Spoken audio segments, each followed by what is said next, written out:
Good morning students. अज साडा next topic है सीजनस ऑफ ईयर। एक साल दे विच किन्ने सीजन होंदे, किन्ने मौसम होंदे ने, वो असीं देखणे ने। फस्ट है समर। समर तो बाद किहड़ा आंदा है रेनी सीजन। रेनी सीजन तो बाद ऑटम। ऑटम तो बाद विंटर। विंटर तो बाद स्प्रिंग। स्प्रिंग तो बाद अगेन समर। इस तरह साइकिल जो है सीजन का चलता रहिंदा है पूरा एक ईयर। फस्ट एक्सरसाइज है 6.5 fill in the blanks. Dash season comes before winter. Before का मीनिंग की होंदा है पहला। विंटर तो जो पहला सीजन आता है उसका की नेम है विंटर तो पहला ऑटम। तो असीं लिखिया autumn. Next dash season comes after summer. Summer तो बाद जिहड़ा सीजन आता है वह किहड़ा हुंदा है रेनी सीजन। तो असीं इत्थे लिखिया rainy season. Next third one is dash season comes between winter and summer. Winter and summer दे इन बिटवीन किहड़ा सीजन आंदा है स्प्रिंग। तो असीं इत्थे लिखिया spring. Dash season comes before rainy season. Rainy season तो बिफोर पहला किहड़ा सीजन आंदा है समर। रेनी सीजन तो पहला किहड़ा आंदा है समर। तो असीं इत्थे लिखिया summer. Next fifth one is dash season comes after spring. Spring तो बाद किहड़ा आंदा है समर सीजन। तो असीं इत्थे लिखिया summer season. Next dash season comes between autumn and spring.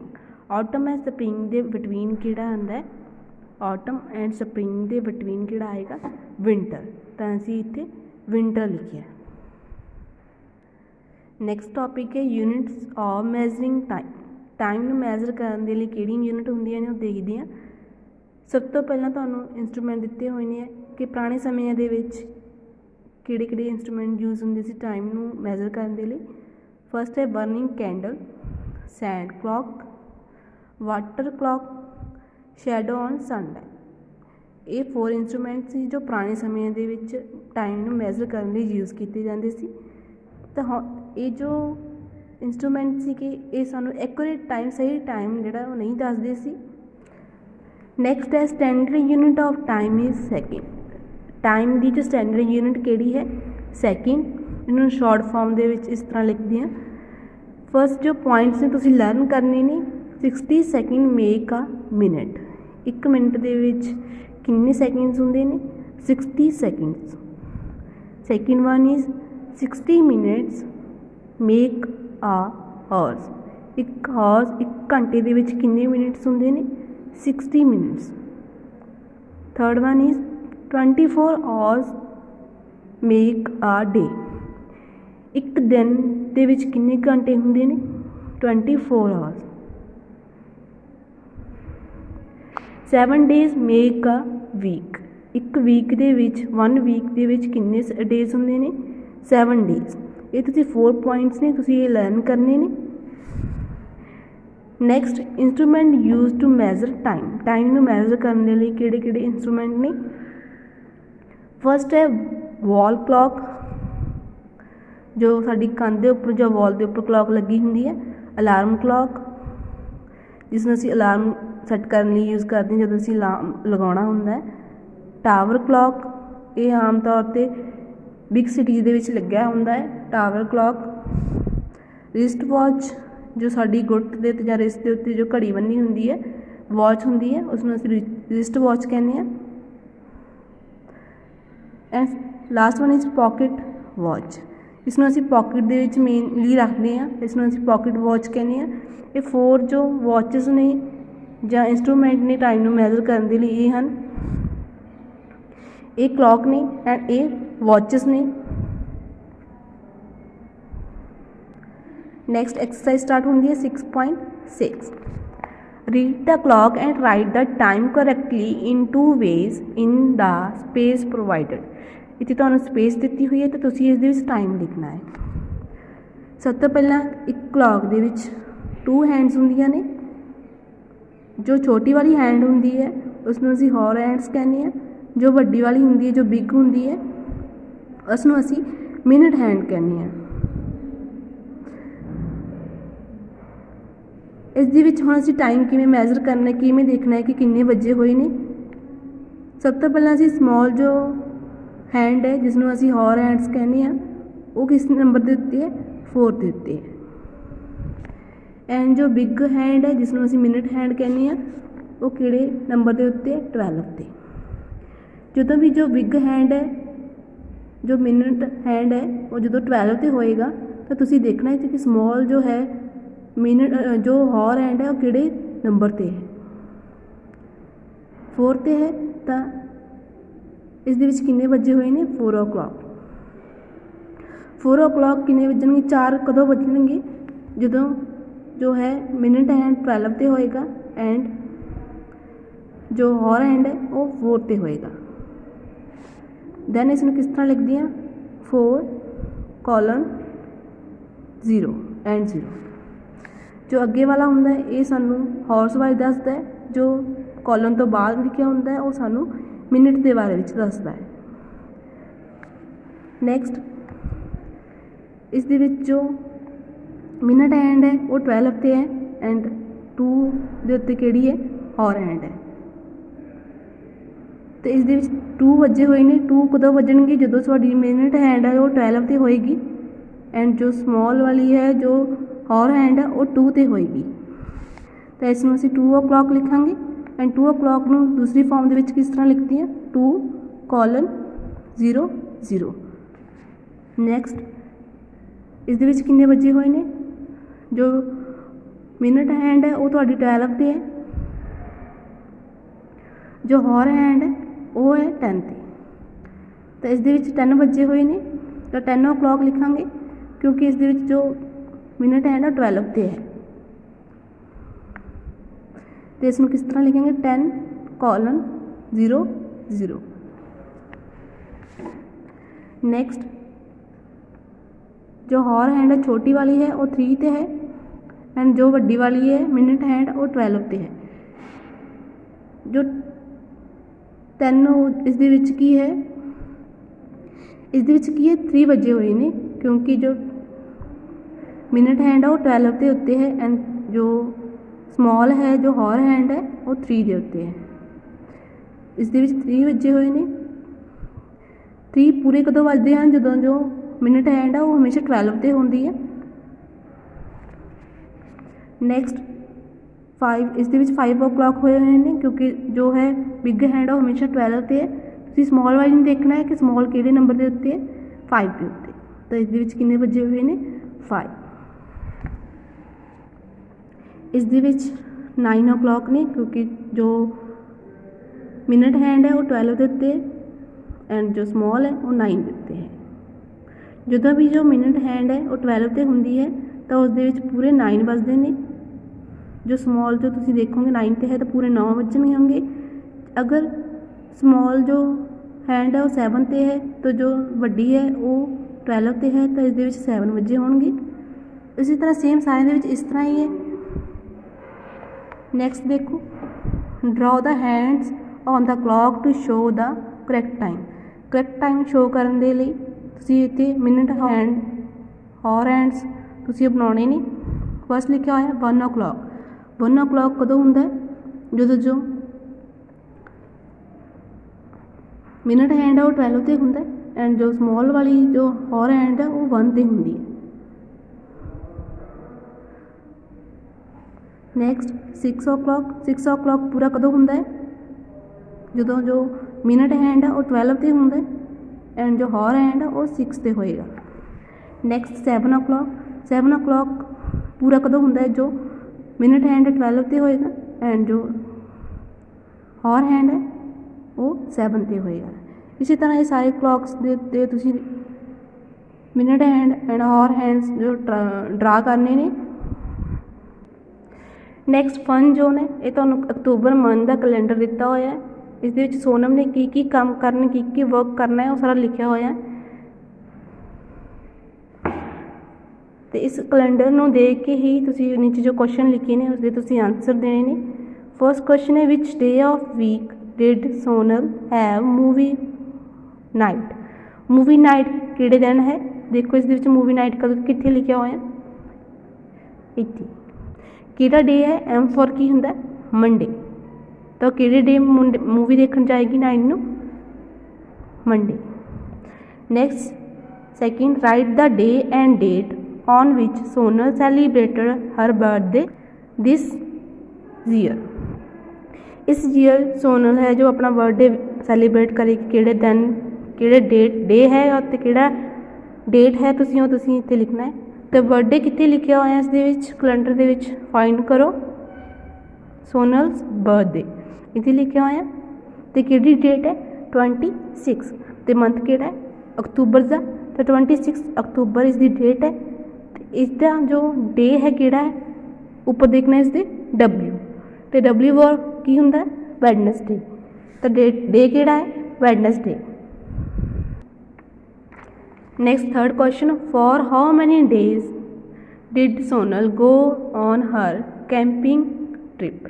Camping trip के उपर जो सोनम है किन्ने दिनों लई जांदी है, किन्ने डेज लई जांदी है, ये असीं देखना है कैलेंडर दे। इत्थे लिखिया होया went camping get back home. इस दिन वो कैंपी के उपर जाती है तो इस दिन वो वापस अपने होम आ जाती है। तो ये 4 डेज़ ने जो कैंपिंग के लिए जाती है, 4 डेज़ के लिए जाती है वो। तो इतने असीं 4 डेज़ लिखांगे। नैक्सट है name the festival that are celebrated on Sunday. उत्ते फैसटिवल के नेम्स लिखने ने जो संडे नूं सैलीब्रेट करने सी, उस दे बाद लिखना है। इस दे लई असीं कैलेंडर दे विच देखांगे संडे दे विच किहड़े फैसटिवल जो आउंदे ने। एस फॉर संडे हुंदा, तो इसके नीचे देखांगे असीं फर्स्ट दिवाली, गांधी जयंती एंड वाल्मीकि जयंती। ये 3 फैसटिवल्स ने जो असीं सैलीब्रेट करने ने। तो असीं इत्थे 3 फैसटिवल्स के नेम लिखे ने। 5th one is what did Sonal need to remember to do on the 3rd Friday of the month. 3rd Friday नूं उसने किहड़े काम करने ने, वो तुसीं देखना है। उसनूं की रिमेंबर होना चाहिए कि उसने 3rd फ्राइडे नूं की काम करना है, उसी देखते हैं कैलेंडर दे विच। 3rd फ्राइडे देखना है, F फॉर फ्राइडे हुंदा। तो फर्स्ट फ्राइडे ए वाला सी, सैकेंड ए एंड 3rd फ्राइडे ए। तो असीं देखना सी 3rd फ्राइडे नूं उसने की काम करना सी, made dinner for granny. Granny के लिए उसने डिनर जो है वो बनाना सी, वो असीं लिखांगे। इत्थे असीं लिखिया है made dinner for granny. 6th question, when was Eid ul Zuha celebrated. Eid ul Zuha जो फैसटिवल्स है वो कदों सैलीब्रेट किया जाता है, उस देखना है असीं ये मंथ दे विच कदों आया है। ये इत्थे लिखिया होया है। फैसटिवल का नेम किहड़े डेट नूं है, 6 अक्तूबर। तो असीं लिखांगे 6 अक्तूबर नूं ये जो फैसटिवल है वो सैलीब्रेट किया जाता है। तो असीं इत्थे लिखांगे 6 अक्तूबर। 7 is name the day on which Dussehra was celebrated. तो दशहरा जो किहड़े दिन सैलीब्रेट किया जाता है वो असीं देखांगे। तो इस दे विच दशहरा जो है वो ट्यूसडे नूं सैलीब्रेट किया जाता है। तो असीं लिखांगे ट्यूसडे। तो इत्थे असीं लिखिया है Tuesday. What did Sonal do on the 5th Saturday. 5th Saturday दे नूं सोनल ने की करना सी, वो असीं देखना है। इस दे विच सैटरडे देखना है, 5th सैटरडे नूं उसने की करना सी। 1 सैटरडे हो गया, 2nd, 3rd, 4th and last one is 5th। तो 5th सैटरडे नूं उसने की करना सी, पेंटेड आ पिक्चर। उसने एक पिक्चर नूं पेंट करना सी। तो असीं इत्थे लिखिया है पेंटेड आ पिक्चर। इत्थे असीं 24th वर्कशीट सॉल्व करनी है। रीडिंग टाइम, असीं टाइम देखना है कि टाइम कितना है, हॉर हैंड कितने है एंड मिनट हैंड कितने है उस देखने। तो टाइम कितना है वो भी लिखना है। फर्स्ट क्लॉज कितना होया, इस दे विच मिनट हैंड कितने है 12 ते एंड जो हॉर हैंड है वो है 9 ते। तो इस दे विच कितने बजे हुए ने 9 o'clock। असीं लिखिया है मिनट हैंड 12 ते है एंड हॉर हैंड 9 ते एंड टाइम कितना होया 9 o'clock। तो सैकेंड क्लॉक दी हुई है, इस दे विच मिनट हैंड 12 ते है। तो असीं लिखिया है मिनट हैंड एट 12। तो नैक्सट हॉर हैंड एट 6। तो असीं लिखे 6 एंड टाइम इज 6 o'clock। तो इसका टाइम कितना है 6 o'clock। Third one minute hand is at 12। तो इस देखते हैं मिनट हैंड भी 12 ते है एंड जो हॉर हैंड है वो भी 12 ते है। तो इस किन्ने बजे हुए ने 12 o'clock होया है क्योंकि दोनों जो हैंड्स ने वो 12 दे उत्ते ने। फोर्थ वन के देखो ये क्लॉक दिता होया इस जो मिनट हैंड है वो कितने है 6 के उपर एंड जो हॉर हैंड है वो 2 and 3 के बटवीन है। तो वही लिखा हुआ इस टाइम कितना होया जो पिछली बार किया की सी जो मिनट हैंड सी वो साड़ी 12 के उत्ते होंदी सी हुण इत्थे की है 6 के उपर है। तो हुण ये मिनट दस रही है मिनट हैंड तो 6 नूं असीं 5 दे नाल मल्टीप्लाई करांगे 6 5 दा 30। तो असीं पिछे लिखिया 30 एंड हॉर्स किन्ने ने इस की है जो मिनट हैंड है वो 12 ते अजे गई नहीं है मतलब जो है वो 2:30 मिनट होए ने 3 अजे कंप्लीट नहीं होया। तो असीं इत्थे लिखांगे 2:30। नैक्सट लिखा हुआ है मिनट हैंड एट 9 एंड जो हॉर हैंड है बिटवीन है 6 and 7 के। तो इस टाइम कितना लिखा हुआ इस देखो अजे 7 के उपर ये वाली जो छोटी वाली हैंड है वो नहीं गई क्योंकि हजे जो मिनट हैंड है वो 9 के उत्ते है 12 ते नहीं गया। तो इसका मतलब ये 7 तो नहीं होया ये 6 ही होएगा क्योंकि 7 अजे बचे नहीं क्योंकि ये वाली हैंड अजे इत्थे है 12 ते नहीं गई। तो इत्थे लिखेंगे 6। तो ये मिनट किन्ने होए हैंड जो मिनट दस रही है 9 नूं 5 के नाल मल्टीप्लाई करांगे। जो असीं मिनट फाइंड करने तो जो भी नंबर ते हैंड होएगा उसनूं असीं 5 के नाल मल्टीप्लाई करना है। तो 9 5 दा 45। तो इससे किन्ने होया 6:45। नैक्सट क्लॉक दिता होया इस की है मिनट हैंड 2 ते उत्ते है एंड जो हॉर हैंड है वो 3 and 4 के बिटवीन है। इसका मतलब इतने देखो इस मिनट हैंड है और 12 तो बाद होके 2 तो आई हुई है इसका मतलब 3 बज चुके ने। तो उस तो बाद जो ए वाली जो हैंड है वो सानू मिनट दस दी है तो मिनट किन्ने होए 2 नूं असीं किस दे नाल मल्टीप्लाई करांगे 5 दे नाल। तो 5 2 दा 10 तो पिछे असीं मिनट लिखांगे। इसमें असीं किस तरह लिखते हैं अगे असीं हॉर्स लिखने हैं तो पिछे असीं मिनट लिखने हैं। मिनट किस तरह फाइंड करने ने जो साडी मिनट हैंड है वो किहड़े नंबर ते उसनूं असीं 5 दे नाल मल्टीप्लाई करांगे एंड जो हॉर हैंड है वो सानूं दिख ही रही है वो 3 के उपर है तो असीं इस तरह इत्थे टाइम लिखांगे। नैक्सट तुसीं इत्थे हैंड्स बनाउणे ने असीं बुक के उपर कर ही चुके हैं कि इत्थे हैंड्स किस तरह लिखने ने ये तुसीं इस तरह इसनूं सॉल्व करना है। Next C part match the following इसनूं असीं मैच करना है 10 o'clock। तो 10 o'clock किहड़ी क्लॉक दे विच होए हुए ने इस दे विच तो असीं इत्थे लिखांगे इसनूं इस दे नाल मैच करांगे। नैक्सट लिखिआ है 5 o'clock। तो 5 o'clock किस दे विच ने ये वाली क्लॉक दे विच तो इत्थे इसनूं इस दे नाल मैच करांगे। नैक्सट है 4:30 इसका मतलब क्या है कि 4:30 मिनट होए हुए ने। तो 30 मिनट किस दे विच होणगे 6 नंबर के उत्ते एंड 4 के उत्ते जो है हॉर हैंड होएगी साडी 4:30 क्योंकि 6 में जो 5 ने मल्टीप्लाई करेंगे कितना आएगा 30। तो मिनट हैंड 30 हो गया एंड जो हॉर हैंड है वो 4 देते। नैक्सट है 7:15 7 हॉर्स ने एंड 15 मिनट ने। 7 हॉर्स किस दे विच ने इस दे विच ते 15 मिनट किवें होए क्योंकि 3 ਨੂੰ 5 ਨਾਲ मल्टीप्लाई करांगे तो कितना आएगा 15। जो भी तुसीं मिनट फाइंड करने तुसीं इसनूं 5 ਦੇ ਨਾਲ मल्टीप्लाई करना है तो 5 3 दा 15 तो इस तरह इसनूं इस दे नाल मैच करना है।